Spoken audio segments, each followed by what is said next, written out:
السلام عليكم.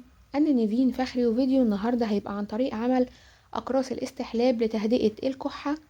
ممكن نستخدمه كاستحلاب أو كمشروب دافي. كل اللي هنعمله نضيف للقرص مية دافية ونقلب، وهيبقى المشروب جاهز للشرب. كل اللي هنحتاج معانا جنزبيل فريش أو ممكن جنزبيل بودر، هنقشره بالمقشار. بعد كده هنغسلها كويس ونقطعها شرايح. كمية الجنزبيل المستخدمة هتبقى على حسب كمية الأقراص اللي احنا هنعملها، وعلى حسب برضو احنا عايزين أقراص الاستحلاب تبقى حراقة أو لأ. لو عايزينها حراقة أكتر نزود جنزبيل. هنضيف لها 1.5 كوباية من الأكواب المعيارية. مفيش كوبايات معيارية، يبقى 1.5 كوباية من الأكواب العادية. هنرفعها على النار، ولما تغلي لمدة 5 دقايق هنشيلها وهنصفيها بمصفى ضيقة علشان ما يبقاش فيها اي شوايب.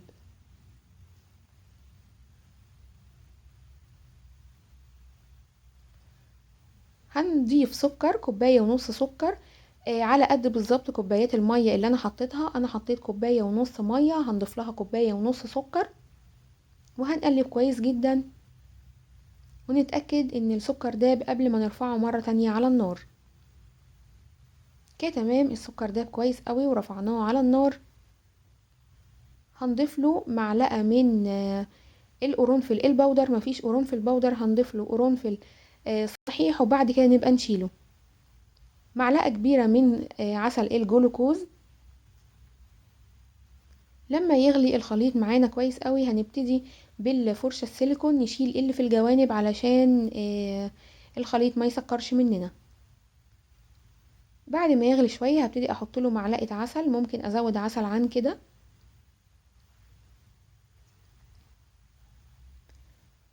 وكمان معلقة كبيرة من عصير الليمون.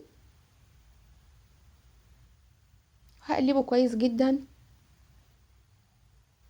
وهسيبه لحد ما يتقل ويبقى بالقوام ده. هرفعه على طول من على النار وهسيبه يهدى شوية صغيرة جدا، ما سيبوش اكتر علشان ما يتقلش.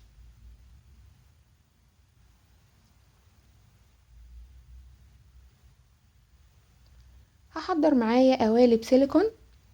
لازم تبقى سيليكون، لو مش سيليكون هتلزق ومش ترضى تتشال. هحضر اول شكل اللي هو الشكل المدور، وهبتدي اضيف الخليط لحد اخر الجزء السيليكون، ما زودش عن كده. كده انا خلصت اول شكل، هسيبه على جنب يبرد وهبتدي اعمل تاني شكل. نفس القوالب هي برضو سيليكون بس شكل مربع. طبعا انتوا زي ما انتوا شايفين معايا الخليط ابتدى يتقل شوية، طبعا علشان هو قعد اكتر. لو تقل وما بقيناش عارفين نشكل بيه الشكل ده كويس، او نزل معانا بصعوبة، ممكن نحطه على النار لمدة دقيقة، هيبقى سايل معانا تاني. كده انا خلصت تاني شكل، هسيبه يبرد. طيب لو مش عندنا قوالب سيليكون، في طريقة تالتة، ودي انا شايفاها اسرع طريقة. بالمعلقة وهبتدي اعمل دواير صغننة كده، هتنزل طبعا بالشكل اللي احنا عايزينه. بس هو ده ليه عيب، ان احنا مش هنقدر نبقى متحكمين قوي في حجم كل قرص قد ايه. هيطلع شوية فيه كبير وفيه صغير، بس ده هيبقى البديل لو ما عندناش قوالب سيليكون. بيتشال بكل سهولة من على القطاعة، ولازم قطاعة طبعا تبقى سيليكون. هحضر معايا طبق واحط فيه سكر بودرة، وهحط فيه الستريبسلز. لازم السكر البودرة علشان الاقراص ما تلزقش في بعضها. طبعا هو الاقراص اللي انا عاملاها دي لونها غامق شوية عن الستريبسلز اللي احنا بنجيبه من الصيدلية. طب هو ده بسبب ان انا ضايفه له قرنفل كتير. لو قرنفل على بعضه صحيح مش بودر، مش هيدي الغمقان ده. او ممكن نقلل القرنفل، لكن انا مش فارق معايا اللون. انا بقول لكم لو عايزينه يبقى لونه زي بتاع بره بالظبط. هنبتدي نضيفه في طبق او علبة. ويبقى بالشكل ده. هنبتدي نشيل بقية الاشكال من قالب السيليكون ونعمله برضو بالسكر البودرة. اتشال معانا بكل سهولة. لو اتشال بصعوبة شوية ممكن نحاول بسكينة رفيعة نحاول نطلعه، بس بالراحة علشان ما نقطعش القالب السيليكون. كده انا خلصت اول شكلين. هبتدي احط الشكل التالت. زي ما انتم شايفين بيتشال بسرعة وبسهولة جدا جدا.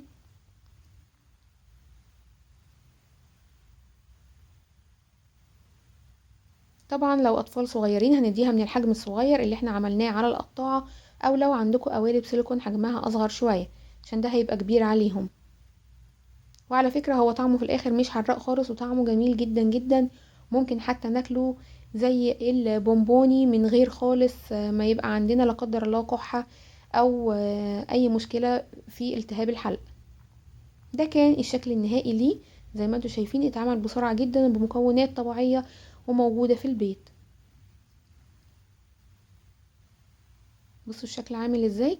طبعا انا عايزة اكد عليكم بعد ما تحطوه كده لازم تحفظوه جوه التلاجة، علشان احنا دلوقتي السقع جامد لسه ما دخلتش وممكن يسيح شوية ويلزق في بعضه. تمام. الاشكال اهي جميلة جدا ومحتفظة بشكلها. اتمنى ان يكون الفيديو ده عجبكم وان انتوا كنتوا فعلا استفدتوا بيه. لو عجبكم الفيديو ما تنسوش تعملوا لي اشتراك في القناة وتعملوا لايك للفيديو. باي باي.